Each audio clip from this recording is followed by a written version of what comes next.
Hey, Travis. Have you seen the group text Kathy sent out to the family? Hey, Linda. Yeah, I saw it. I can't believe it. Our little Kathy is getting married. Seemed like just yesterday she graduated high school. And her fiancé is coming this Saturday, right? Can't wait to meet him. She's 25, Travis. 7 years isn't exactly yesterday.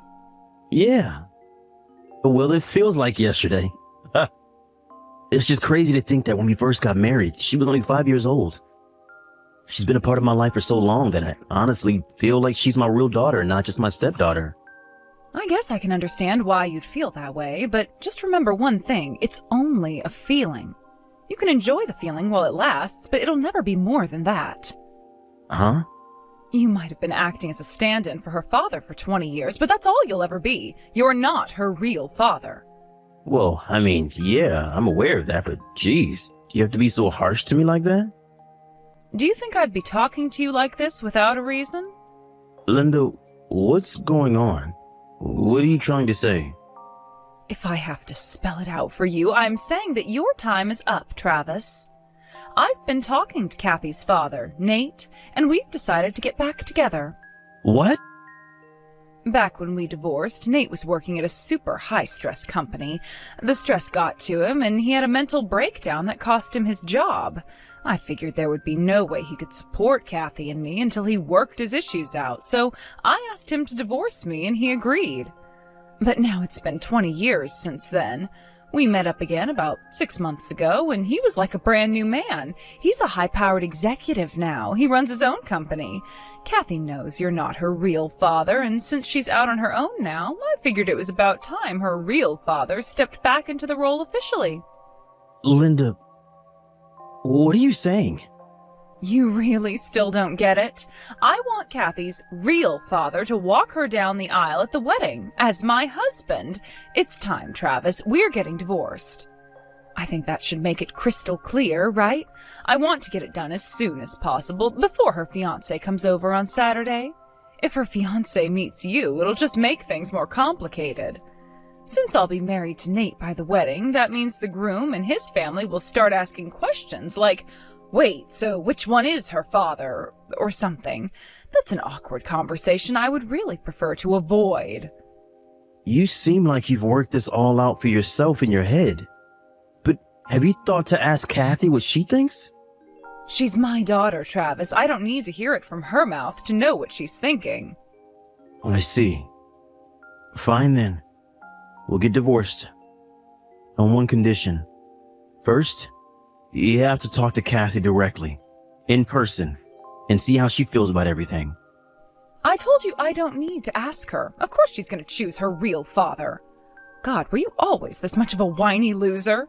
I'm starting to wish I had made this move sooner. Just do everyone a favor and never talk to Kathy again, okay? I've made up my mind. I'm talking to Kathy first before making any decisions. No one likes a pathetic, clingy old man, Travis.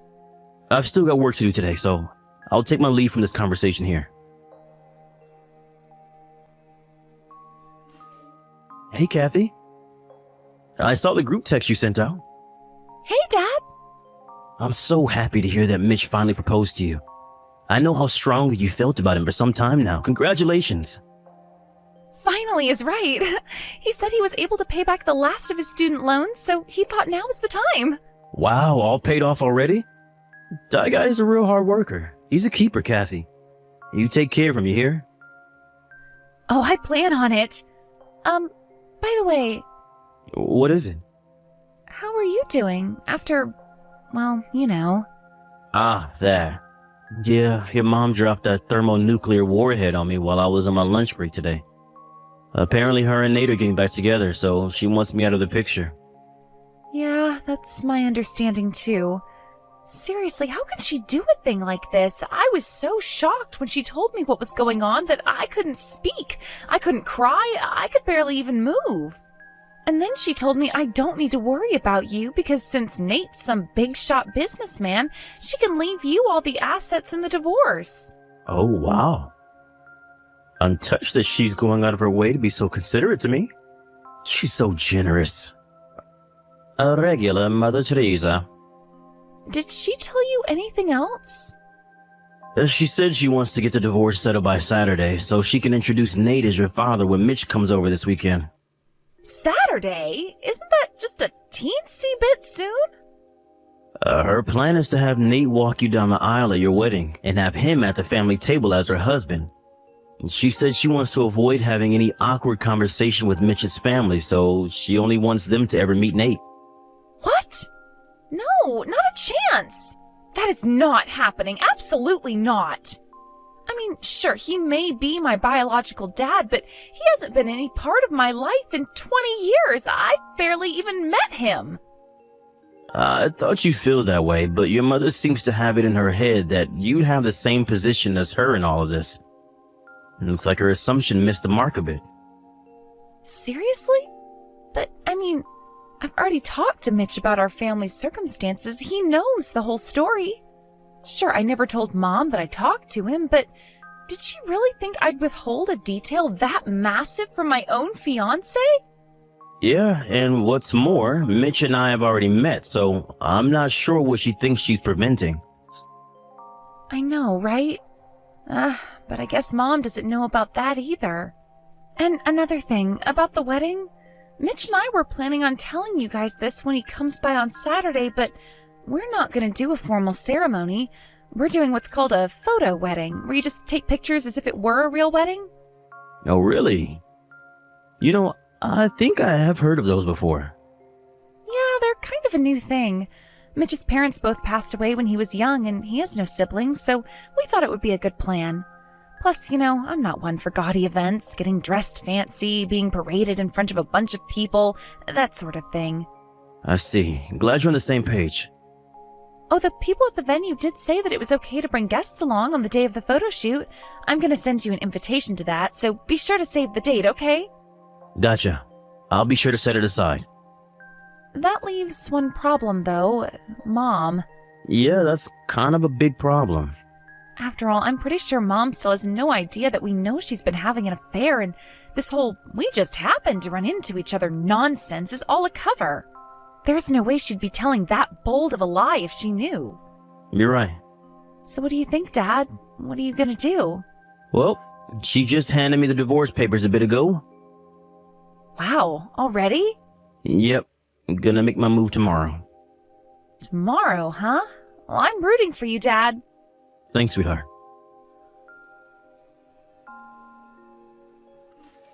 Hi, Linda. I submitted the divorce papers to the courthouse on my way home from work. Wow, already? You're more obedient than I thought you would be. Good boy. Yeah, I just want to get this out of the way so I can get on with my life. Oh, well, good for you.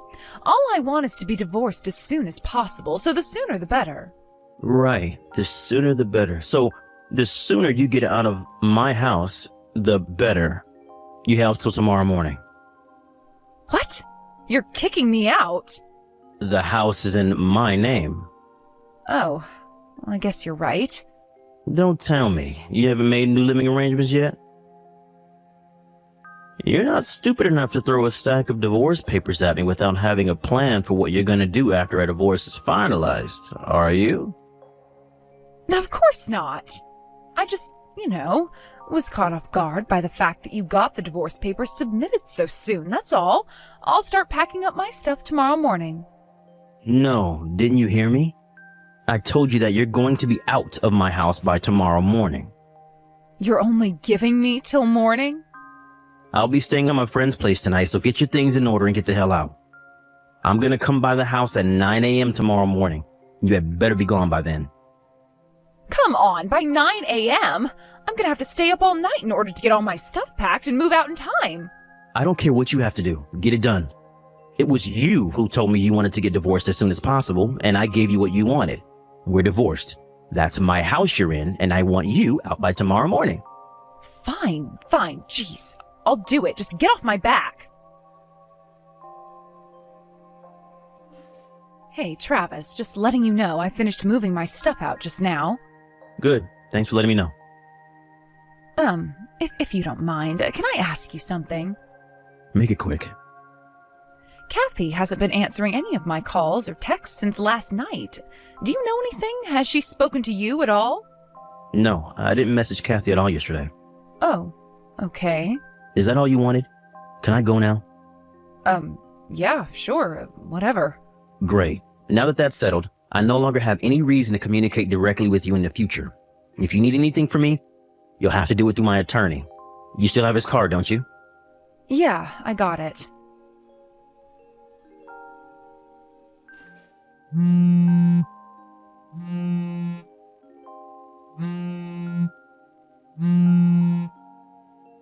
Travis, this is all you're doing, isn't it? I was very clear when I told you to talk to my attorney. I don't have that kind of time. This is an emergency. What did you tell Nate, Travis, huh? Tell me right now. I just showed up at his house with my stuff to move in and he refused to let me in. What's going on? Yeah, I figured that would happen. Explain yourself now. When he got back from his overseas business venture a year ago and the two of you met up, he had no idea that you had remarried, did he? Oh, Nate, it's been so difficult being a single mother these long 20 years. I was so lonely. You have no idea how hard it is to raise a child on your own as a woman in this society. Is that what you told him? I bet you threw in some crocodile tears too. You probably put on the best display of acting in your life to try and win back the man you rejected now that he's found success. Did you meet Nate? Well, to be more precise, we've never actually met in person. All of our communicating has been through our respective lawyers. But he did provide me with an affidavit stating that he had no idea you were a married woman, that you had lied to him and deceived him, that he was terribly sorry for any harm that has come to me, and that he's breaking up with you. I don't believe this. How could you do something so dirty as going behind my back like that? You're a real creep, you know that? You think you're in any position to be talking to me like that? This can't be happening. I just went by Kathy's apartment, but she wasn't there. The whole place was dark. Then when I messaged her, she said that she didn't want to see me, so she was hiding out at her fiancé's house for a while. First Nate, now Kathy? Why? Why is this happening to me? Ordinarily, I would just tell you to talk to my lawyer again, but since this has to do with Kathy, allow me to fill in the blanks. Hurry up and tell me what's going on with her. Kathy knew that you were having an affair. She did? How? She saw the two of you in the act with her own two eyes. She could tell that the guy you were with had the same eyes as she did. It wasn't that hard to figure out what was going on. She saw us? Oh no. It doesn't make a bit of difference that the two of you were married in the past. You were married to me at the time. You betrayed my trust. You're nothing but a low-down, good-for-nothing cheater. But he's not just my ex-husband, he's Kathy's real dad. Real? Why are you so caught up on that word? Who's more of her real dad? The one who took her to her first day of school, went to her high school graduation, and paid for her college education? Or the one who has been completely out of her life for as long as she's had a mind of her own? And when she talks about her dad, she's not talking about Nate. She's talking about me. Be that as it may, I'm still her mother. If only you hadn't cheated on me, we'd still be married and you'd still be able to enjoy the same happy, loving relationship with your daughter that you always had. Shame. Damn shame. But you don't understand. He's a high-powered executive running his own business. Yeah, I'd be willing to bet he makes significantly more than me. A mid-level employee at a mid-sized firm, so he'd definitely be able to provide you with a much higher standard of living than I can right now. Maybe you should have divorced me before shacking up with him. Well... All you had to do was be honest. Sure, you may have had a bit of issues to work out, but you could have wound up in a much happier, more positive position than the one you find yourself in now. Travis, do you think we can work things out between us? Not a chance in hell. I'm sure we can come to some sort of arrangement. We can start over, get a fresh start. I'm done talking to you. No! Now, for real this time. Anything else you want to say to me? Tell it to my lawyer. I don't want to talk to your lawyer. I want to talk to you. If you'd like to arrange a meeting with me, talk to my lawyer. He'll tell you no, though. Travis, wait! With nowhere else to run, Linda went crawling back to her parents' house to live with them. My lawyer went over there to discuss the possibility of settling my lawsuit for her affair out of court, which she agreed to. It seems like at the time she assumed that her parents would agree to foot the bill for her. But they're both retired and on a fixed income, so there was no way they could scrounge together the money to pay the bill for her. In the end, her father arranged for her to go be a live-in maid at the house of an acquaintance of his. 6 months after that, Linda crashed into the wedding venue for Kathy's wedding and shouted, "I'm the mother of the bride. I deserve to be a part of this." However, Kathy's photo shoot had taken place a week earlier. When she realized her mistake, she went completely berserk and started trashing the place. Which means that now she has 2 lawsuit debts she needs to work off. Thanks to her escapades, the guy who hired her decided he didn't want anything to do with her, so he fired her and kicked her out onto the street.